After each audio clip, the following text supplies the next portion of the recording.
Well, hello, everybody. It's Dr. Bill Davis here with Dr. Elan Schrier. We are here on the UCM Podcast. Welcome, doctors and students, and welcome, Dr. Schrier. Thank you, Dr. Davis. Excited to have you here. You and I have known each other for a while now, and I'm excited to finally have you on the podcast. So for anybody out there that doesn't know you, Doc, please give it an introduction of yourself. Great. Hi, everyone. I'm Dr. Elan Schrier, located in Delray Beach, Florida, which is South Florida. Been in practice for 12 years now, which has flown by. Feels like it's just been a couple of years I've been out of school, but apparently I've been out for a little while now, and been growing a family practice these last 12 years. I opened my practice, my upper cervical practice, right out of school back in 2012, and I've grown it steadily over then. We've expanded into some new areas, even bringing my wife on board to do some holistic medicine like IV therapies, and looking forward to where the journey brings me from here. Nice. Awesome. So tell us about, your journey coming out of school. You like you said, you went right into practice, right? No associate position, no nothing, just dove right in, right? So talk about what was that like getting started with no patients and just getting right out off the bat. Yeah, so it was a really wild and exciting time. I was fired up coming out of school. I didn't really know about upper cervical care until towards the end of chiropractic school. When I was younger, I had migraines, and I went to the traditional route with medications, went to doctor, and eventually ended up at a traditional chiropractor. And fortunately, it got rid of my migraines and set me down the path to become a chiropractor. So I'm really grateful for that. But I didn't know about upper cervical chiropractic until towards the end of my chiropractic college at Palmer, Florida. I had some friends that I was hanging out with that were into upper cervical care. I was going to Dynamic Essentials, DE, and just being exposed to a lot of upper cervical. And I was like, wow, this is really cool. Like, not only does it help people like chiropractic does, but it really helps those difficult cases that don't respond to traditional chiropractic. And it seems to attract the patients that have been everywhere and tried everything. And so I thought that was really interesting. And I wanted to just expand my knowledge. So what was really kind of crazy was I really had only practiced upper cervical care from learning in school. And I came out and I started doing toggle, learn the toggle technique, did the toggle, the upper cervical x-rays, and really was on my own for a while, just doing that for the first probably, 6 months to year and a half, just doing toggle, Titron scans, and I was amazed, and I still am amazed. People get better every day. Yeah. It's really cool, right? Right. But then my I don't know what it was, the universe or my heart was telling me, like, I need something more. I need like a community or a group. And I found out about NUCA, and I started going to NUCA conferences, and I really loved it because of the aspect that it's all measurable. It's very specific, and there's a great community of people that want to teach you. So I started going to NUCA seminars a couple times a year, got in the certification program, and made it through, the first level of certification, and then just kept studying from there. Yeah, awesome. Yeah, and like you said, it's such a blessing to have a community around you.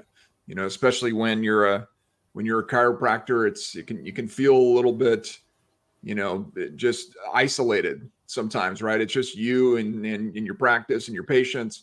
But yeah, to have that community, whether, it's NUCA or whatever upper cervical community you're part of, it's a big part of really growing the practice and growing yourself too. Totally. Yeah. So got involved with NUCA, you said, fairly early on in the practice. And so talk about how the practice has grown in those first few years, maybe those first 3 or 4 years. What did it look like? How is it growing? What sort of things were working for you? What wasn't? That type of thing. Sure. It's evolved a ton since the beginning. The first year and a half, I was renting space from another chiropractor, Dr. Schrier in Delray Beach, and she was amazing. She only worked Monday, Wednesday, Friday, so I had the office to myself Tuesday, Thursday, Saturday. I started by myself in the office, no CA, no front desk, no system like ChiroTouch, just taking handwritten notes. And I grew little by little. I had basically whatever was left over from my student loans, maybe $500, $1,000 in my bank account. And I just grew slowly but surely over time. I really hit the pavement when I got out of school and opened my practice. I would go to health fairs and screenings almost every weekend, go to networking events, meeting as many people as I could in the community. Like, people were like, "Oh, it's that guy again. Like, you're that guy that's like everywhere." They were like, how are you everywhere? So I was that guy that would just go out, meet everybody, and I wanted to get busy. And I did. Over that first year and a half, I grew enough to be able to move to my own location, which I was at for the last 9 years. And it was really an exciting, experience. I grew, each year over the next. I kept doing screenings for a while, but then I think that marketing evolved into being a lot digital. So I've done some Facebook ads. I've worked with you before, Dr. Davis, which was a great experience. I've learned how to do some things on my own. And one of the biggest things that I found that has improved my practice attracting people is I really focused on reviews and creating a great experience for our patients. So when our patients come into the office, it's really important, how this front desk answers the phone, how they're greeted when they walk in the door, everything from when they walk into their treatment to how we take care of them like family, which I'm sure a lot of offices do. But we make sure that when we know somebody is doing better, that we ask them for a review. Yep. And I think that's pretty common. I think a lot of offices probably do that, but we really emphasize it and we follow up with people. And we just reached 600 Google reviews this past week, which I thought was a pretty cool accomplishment. Yeah, I saw that. When I was preparing for this interview. I saw that you had reached over 600 Google reviews. And just think about that, docs, that out of you that are listening to this podcast or you're watching this video, 600 Google reviews, right? How many Google reviews do you have? Most offices that I know that are out there, especially if you're not working with us, you don't even have 100. And so 600 Google reviews takes a commitment from the practice. You have no doubt a culture that is focused on getting reviews. And so can you talk more about that? Like what is all the things that you do to make sure that you guys get consistent Google reviews? Yeah, I'd love to. It's really evolved over time. At first, we would send out a link with the code, with the website of where to do the Google review. Then QR codes came out. We started doing that for a while. We would send text messages. Now there's these new cards that you can tap the back of the phone, just like a credit card, like an Apple Pay, where it brings them right to the website. They don't have to open up a camera.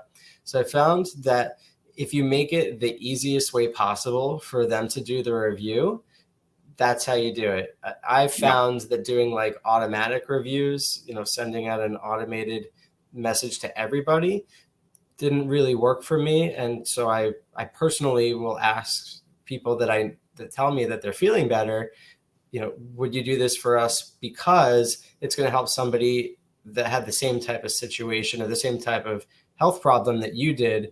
And it's going to make a difference in that person's life.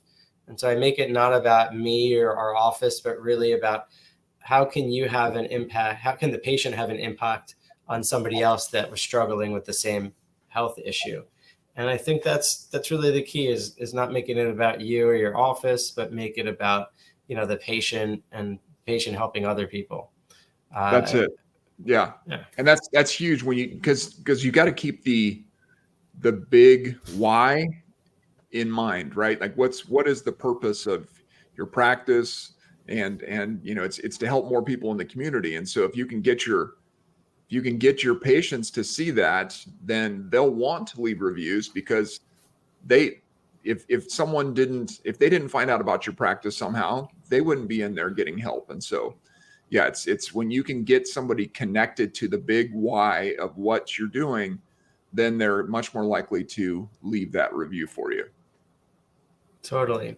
One other tip I can give is we've done some review drives where we'll have some sort of like raffle basket where we give away either an Apple Watch or a basket of, local restaurants, gift certificate, something that entices people to leave a review. So we've done that maybe like once or twice a year for all these years. And we typically get, a bunch of reviews at the same time. And then we still get those ones every month that we're focused on. Yeah. Awesome. How about the timing of the review? So you're asking people for reviews, you and your staff, I'm sure, are asking people for reviews consistently. Do you let them just say, yeah, I'll leave you a review, doc? Or do you have them do it while they're in the practice? It's totally dependent. I'd say not totally, but 90 to 95% of people that leave the review, it's while they're in the practice or within 10 minutes after they leave. If they don't do it while they're in the office, there's a good chance that they're going to forget, that they're not going to do it, that people get busy. Yeah. I found that if they do it right away while they're at the desk, they do it. And the front desk sometimes can help them if they're like, I don't know what to write. They help them, well, write your story, write what you experienced here, write what you came in with, and now how you're feeling. And the staff like to say, mention Luciana or Marion or Haas, mention us, and they'll put their names in there, and it's great. Yeah, that's awesome. Yeah, that's 100% been our experience too with offices. The offices that, as you said, make it easy, right? You got to make it easy. First, you got to ask. You have to ask, right? You can't just be the just blowing it out there with a blanket blast to everyone is not nearly as effective as a personal ask from the doctor. And then making it easy and making it so that they do it before they leave the practice. Those three things are the key to the whole thing. Because if someone gets to the car, they're going to forget, right? They're going to have 14 notifications on their phone, and they're going to have every other distraction involved in their life by the time they get to the car. And so, yeah, like you said, if you can get them to do it right there, if the CAs are trained to be able to help them, make it easy, all that is key to it. And so listen to what this doc's saying. If you're out there listening to this, he's got 600 Google reviews. He knows what he's talking about. This is working for them. And I would love to see more practices apply these things consistently, because that's the key, is consistently, right? You don't get 600 Google reviews by focusing on this for a month, right? You've been focusing on this for years and years and years, and that's why you have 600 Google reviews. It's never ending. Even I have the most in my city and probably in maybe South Florida, but we never stop because there's always somebody. Eventually, if you stop, that's behind you. I think the second person behind me is a buddy of mine, a few miles away. He has like 450 or something. And at one point, we were neck and neck. He would get more than me, and then I would get more than him, and I was just more consistent. Now I think he sees that he's not going to catch me because now we have like 150 more than them. Yeah, and something else, emphasize the people that aren't sure if it's worth the effort. I'd say about 90% of people that come in mention that they read our reviews. Yep. And a lot of them, maybe 50% of our patients come in because they found us because of the reviews. We right. have a lot of patients that are referred into the office. We have marketing, but we have a lot of people that come in specifically because they saw the Google reviews, and because we came up at the top of the map. It's free. It's one That's of the best free marketings you can do. It takes effort and time, but it never goes away once it's there. So I would emphasize, spend some effort and time and just stay with it. Yeah, and absolutely. And it feeds into Google's algorithm too. If you're familiar with Google at all, one of the things that they focus on is reviews. If you don't get consistent reviews, then your practice is not as relevant in the eyes of Google. Also, if your reviews have big chunks in between them, right? Like you get a review, you get 20 reviews and then you don't get reviews for 6 months, that hurts you in the algorithm, right? So consistent reviews every week or at least every month is key. And then one other tip with that, docs, too, is replying to all your reviews, making sure that every single time someone reviews you, that you reply to those reviews, because again, that shows that your office is engaged. It's just good because you want to acknowledge the patient that they took the time to do that for you. But also it shows that your office is engaged with your patients, and respond to the negative reviews too. If you get a negative review, respond to it. Every review should have a response. Totally. Yeah. So obviously that's been a huge piece for you, getting those reviews, getting those consistently. Like you said, it's not just for online marketing patients that come into the practice, but it's also for referrals.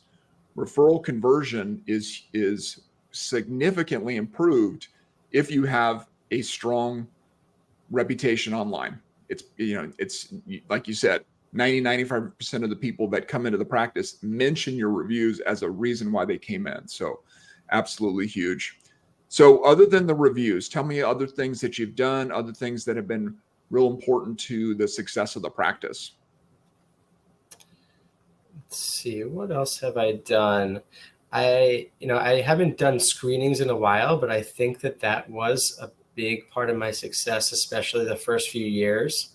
I don't know how big screenings still are, but I have a feeling that when people get out of school, if you're starting your own practice, you need to get out there, whether it's screenings or going to local businesses to introduce yourself or do lunch and learns, some sort of way to meet people. So I've kind of done it a little bit of everything, kind of like a jack of all trades. I've done lunch and learns. I've done screenings. Some of them are fun. Some are not so fun, but sometimes you just have to be okay with being uncomfortable, and that helps you grow. And I think what you said there too is important. Just get out of your office, right? Like get out there, meet people, build relationships. Like you said, when you get to be that person that, oh, it's him again, right? Like he's everywhere, right? When you're that kind of person, you get to be very well known in the community. And when you're brand new, like you were when you came straight out of school, you got to get out of the practice, right? You can't just sit there and expect patients to come into you. You got to get out, talk to people, meet people in the community so that your face can get known.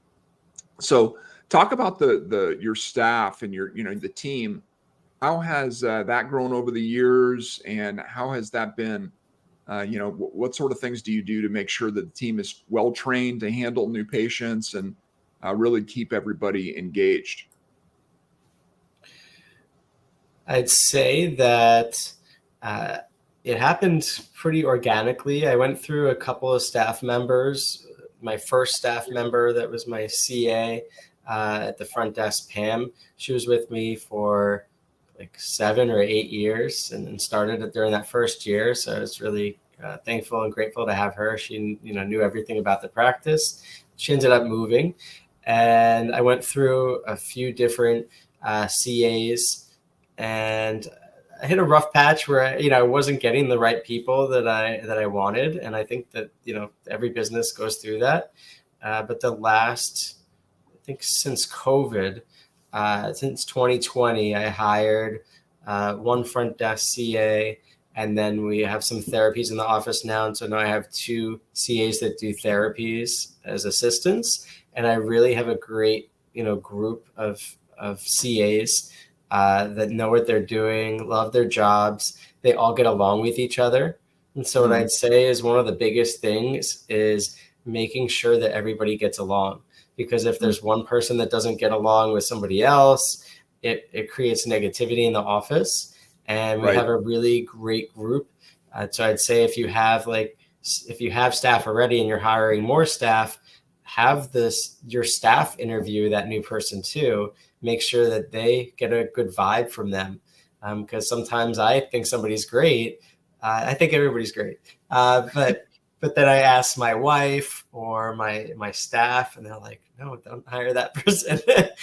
And like one time I hired that person that they said not to, and something happened that wasn't great. So, you have to trust your staff and trust your gut and trust your spouse, even if they're not in the practice. My wife hasn't always been in the practice.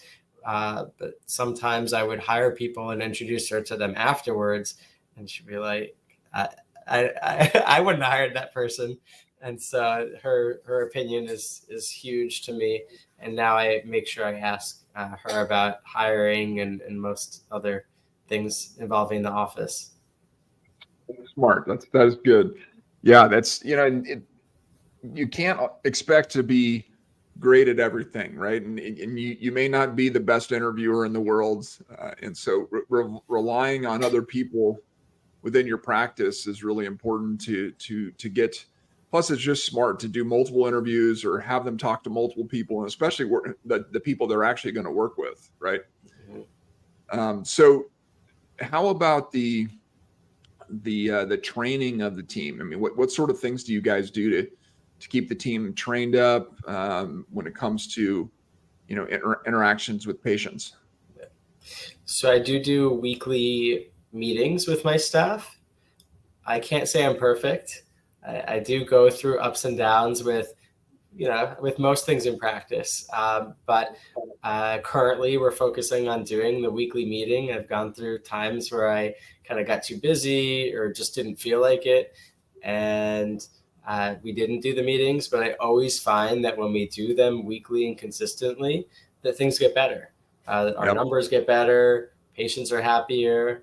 We work through the things. I always ask them, what's something great that happened this week with a patient interaction? What's something that you're struggling with and we need to work on? And so we practice, things that come up that they don't know the answers to or that they didn't expect. And then we go through like how to answer the phone with the new patient, how to greet somebody when they walk in the door while you're checking somebody out, somebody else out, and all these things that happen every day, but you don't think about it. Yeah, absolutely. So let's shift gears a bit and let's talk about some of the, we always talk about that success leaves clues, right? And there are things that we look back at and we realize how important they were to us, whether it's mentors that we've engaged with or books that we've read or whatever it is. What are some of those things that have been really impactful to you over the years to help you in building your practice? Yeah. So some of the things I think were being open-minded. Like I told you, I went from Toggle to Nuka, and I studied that for a long time, and I feel confident with that. And I ended up learning the Blair technique as well, because I just found if somebody wasn't responding to one technique, I wanted to have other things that I could try. And even some people, if they're not responding to upper cervical care, I'll do some other adjustments as well now, which in the past I didn't. And some people need that, I found. So being open. I found another big one is expressing confidence to patients. I think patients starting at the beginning, it's whether they start care or not is really a big part in your confidence. If you believe you're going to get them better, how confident you express your emotions about how strongly you feel about chiropractic and upper cervical care. Because sometimes when you can't have a great day every day. And when you're feeling off and you're going over a care plan, it doesn't always happen. But when you're on and you're in a flow, it feels like everybody signs up for care no matter what, because they feel that energy and that confidence coming from you. So I think confidence is a really big thing. Working on mindset. We all go through ups and downs in life. So I think that one of the big things is working on mindset, whether you're in a good zone or you're in a not great zone, to be able to keep that confidence going. And if you're not feeling in that zone, to help you get back to that so you can go back on track. And I always try to listen to audiobooks. I love to read, but I find now with 2 kids and practice and wife and life and everything, I find that listening to audiobooks while I'm on my way to the office, on the way home from the office. I like to run. I'm training for a half marathon. So now I have about 45 minutes to an hour a day where I'm listening to an audiobook, which I think is huge. Nice. Very cool. So let's talk about, what's next for Schrier Family Chiropractic, or, just for you personally. What's some of the things that you're focusing on as far as the next stage of growth for you? So the next stage of growth, I just purchased an office condo for my practice last year, and we moved in January. So that was a pretty wild year, practicing, building out an empty space that's never been used. So learning about construction and build out and all these things, it was pretty wild. But I'm happy to be in the new space. Patients are loving it. They can see the care and, the love that we put into it. I'm looking to expand and grow into this space. So I have extra room than I need, which I would eventually like to fill with another chiropractor or 2. We have my wife coming in as a nurse practitioner, doing IVs and functional medicine. We got a flotation bed, a dry float bed, if anybody's familiar with flotation therapy.